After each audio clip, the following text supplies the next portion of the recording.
vamos falar um pouquinho de Rússia, né? Depois eu vou voltar aqui ao Solzhenitsyn, mas tem esse livro aqui que me impressionou muito, chama The Man Without a Face, né? O Homem sem Face, The Unlikely, ele está com a face dele aqui, metade, né? The Unlikely Rise of Vladimir Putin, né? A ascensão improvável de Vladimir Putin, que é da Masha Gessen, uma jornalista russa. O livro é publicado mais ou menos em 2012, então não tem muita coisa que a gente tem visto ultimamente. Mas ela deixa muito claro qual é o esquema na Rússia, qual é o esquema de poder do Vladimir Putin, e não deixa muita dúvida de que é um esquema neossoviético. Não importa se é comunista no sentido, não é marxista, talvez no sentido de impor, né, uma leitura obrigatória de Marx e tal. Isso até que é um problema, porque, né, disfarça. Mas é um sistema neossoviético, né? Os mecanismos de poder, de exercício de poder da União Soviética estão sendo reeditados. Isso desde o começo do governo Putin, agora muito mais, como uma espécie de estado de exceção que ele declara depois da invasão à Ucrânia, né? Então, vou ler uma coisa aqui que ela coloca, por exemplo.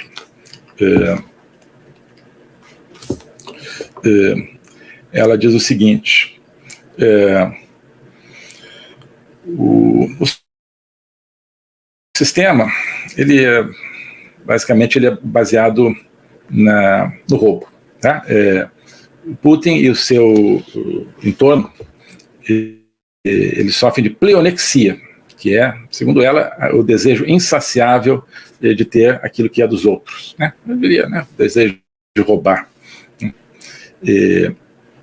E um dos ainda vivos opositores do Putin, que é o Navalny, esqueci o primeiro nome, não sei se é Sergei Navalny, ele criou uma expressão que pegou, eu não sei como é em russo, mas ela diz aqui, que chama o Putin e o entorno do Putin, e todo o sistema de poder, chama isso de o partido dos embusteiros e ladrões, né, The Party of Crooks and Thieves, em inglês, não sei como é em russo, mas é o corruptariado brasileiro, a expressão que eu, né, tenho usado para caracterizar o nosso esquema de poder, né, que é algo que vai além do PT, né, abrange, né, outros partidos, outras correntes políticas, outras pessoas que não estão diretamente na política partidária, né, mas é o nosso corruptariado, é o modelo de poder na Rússia, é o partido dos embusteiros e ladrões, né. Navalny, né, baseia a sua campanha anti-Putin na anticorrupção, e né, até um certo ponto as pessoas estavam comprando isso, mas havia, segundo ela, até mais ou menos justamente em 2011, 2012, uma certa esperança de que, olha, está tão gritante a corrupção e a tirania do Putin que as pessoas vão se revoltar. Mas deram um jeito, né? Mataram Bom, nunca teve lava-jato lá, mas sim, mataram o que quer que correspondesse a alguma esperança de combater a corrupção lá, e assim por diante. Mataram, né, não só metaforicamente, mas matando as pessoas, né? Mataram vários dissidentes, volta e meia algum tem um infarto, assim, fulminante, sem ter nenhum problema cardíaco, algum come alguma comida estragada, né, que morre e tal. Então, isso acontece muito, né? É raro, mas acontece muito. Então, eleições manipuladas. Então, ela diz assim, olha, em cada eleição, o Kremlin, em cada eleição presidencial, sobretudo, né? Hoje estava tendo eleições municipais na Rússia, né? E, inclusive, eu vi a notícia de que em muitos municípios a votação é não só eletrônica, mas é à distância. Você vai no seu computador e vota, e deve ser super, né, confiável, né? Deve ser super infraudável o esquema lá. Bom, então, mas de toda forma, né, não só essa peculiaridade aí do sistema de votação russo, então, um sistema que tem certo parentesco com um país que a gente conhece, mas, além disso, ela diz que em cada eleição o poder, enfim, Putin, o Kremlin, escolhe um partido de oposição, essa vai ser a oposição agora, a oposição permitida, né, naquele ano, naquela eleição, sobretudo nas presidenciais, que eles sabem alguém que está controlado, que não tem o menor problema, mas que faz ali a campanha, Putin não dá mais e tal, esse cara não dá, né? E esse candidato de oposição, aí eles escolhem se vai ter 30%, se vai ter 28% de votos, 27%, aí o Putin ganha com 60%, 70%, 80%.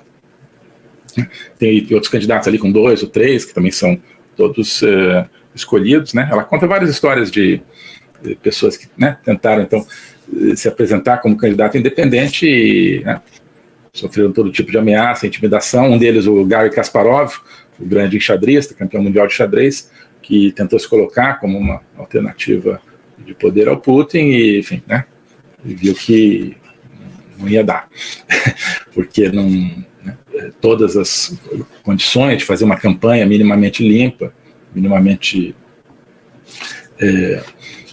que chegasse às pessoas, lhe eram tiradas, não tinha tempo de televisão, né? E lá tem, né, justiça eleitoral, algo equivalente, né? Então não é assim, não é uma ditadura, tá certo? Mas na prática não tinha tempo de televisão, não tinha tempo de rádio, chegar numa cidade para fazer uma palestra, falar, olha só, o lugar que você ia fazer a palestra para 2.000 pessoas, teve um problema aqui de infiltração, a gente teve que fechar. Aí chegava na outra cidade e falou assim, então, teve aqui, caiu aqui o teto do lugar que você ia fazer a palestra e, bom, tem esse tipo de história. Então, na prática, né, concorre sempre, então, uma oposição permitida, né, semelhante ao que acontece no Brasil, quando tem, né, uma oposição não permitida, ela rapidamente é intimidada e tirada do cenário. Então ela chama de mock elections, né? Eleições farsa, né? Eleições de farsa. Uma espécie de teatro das tesouras, né? Também, por que não? Como a gente vê no Brasil. E, então, com isso, o Putin se eterniza no poder, e ela diz, olha, no momento que o Putin se eternizou no poder, com as emendas constitucionais que permitiram ele depois, quer dizer, ele ficou 2 mandatos, então entrou entre 2000 e 2008, né? Aí entra o Medvedev como um presidente de fachada, o Putin continuou como primeiro-ministro mandando durante 4 anos do Medvedev, mas de qualquer forma depois ele volta à presidência dentro da Constituição antiga e muda a Constituição para poder ser reeleito indefinidamente. Então agora nem precisa de Medvedev para arriscar ali durante 4 anos ter um presidente de fachada, ele fica para sempre, isso aqui é o modelo soviético, entre outras coisas. Então, democracia de fachada, né, assassinatos, intimidação, perseguição de opositores. Ela conta várias histórias de como ele acaba com qualquer empresário independente na Rússia. Então, um grande empresário e tal, o maior do país, então ele vai lá e dá um jeito através dos tribunais, né? Tribunale Speciale também, como nós já vimos aqui, nem precisa ser especial, né? Do jeito que as coisas funcionam lá. Então os tribunais vão lá e falam, olha, aqui tem um problema com a sua empresa aqui, sinto muito, você vai perder a sua empresa. E se o cara reclamar, pois é, sua mulher, sua filha ainda mora no endereço tal, né? O cara, não, sim, mas só pode deixar, não, tranquilo, entendi, concordo, excelência. Né? Então, e com isso, né, o Putin vai tomando para ele e redistribuindo para a sua turma o poder econômico, e, né, então é o poder político que faz o poder econômico, e não o poder econômico que faz o poder político. Já falamos disso aqui um pouco, né, a gente tem essa ideia de que em regimes desse tipo, né, você tem então uma elite econômica que se apropria do poder. Não é assim, não é assim. Você tem uma elite política que se torna uma elite econômica, administrando. Isso é o que acontece no Brasil, né, a elite política que domina a economia. Só os empresários admitidos, né. Você tem uma direita permitida, você também tem um empresariado permitido, a gente sabe disso no Brasil.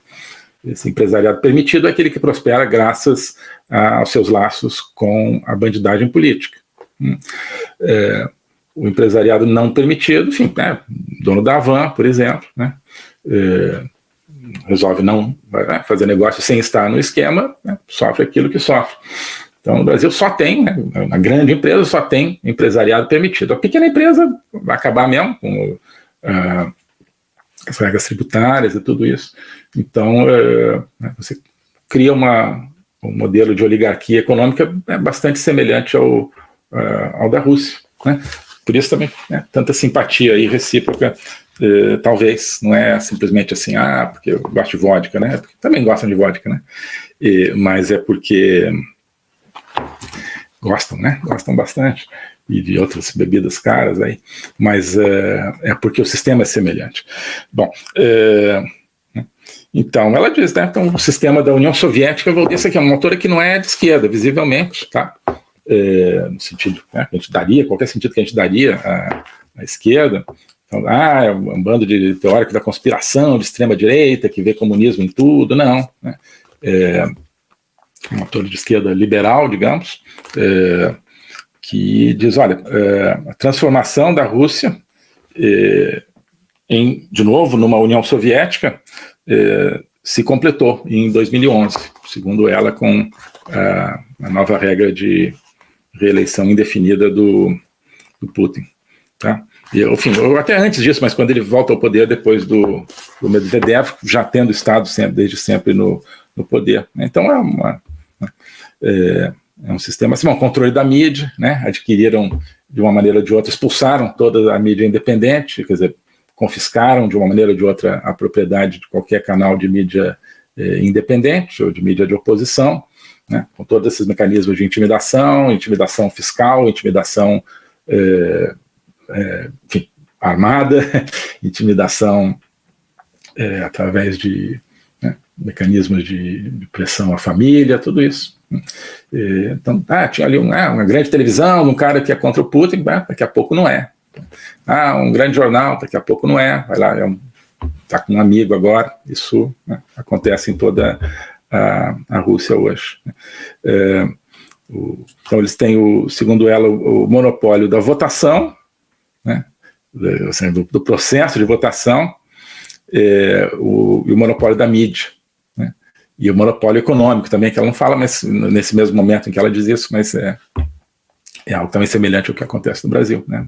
O globalismo existe, é uma coisa concreta. Ele é composto pelo Great Reset, do Fórum Econômico Mundial, pelo projeto hegemônico da China, pelo programa de manipulação e conquista da América do Sul pelo Foro de São Paulo e outros elementos. E esses elementos, eles atuam uns em benefício dos outros, sempre, principalmente através do controle da linguagem, porque o controle da linguagem é o controle do nosso pensamento. Então nós estamos tendo o nosso pensamento reprogramado, e essa reprogramação vai contra a nossa liberdade, vai contra a essência do ser humano. Isso é o globalismo. Com base nesse estudo, nessa experiência, é que eu criei o curso de Logopolítica. Toda semana eu dou aulas sobre geopolítica, literatura, filosofia, cultura de um modo geral, tudo isso em conjunto formando um espaço de conhecimento que eu denomino a logopolítica, para nós não apenas entendermos a ameaça do globalismo, mas podermos nos contrapor a ela. Se você quiser entrar nesse projeto de conhecer o globalismo e enfrentar o globalismo, clique aqui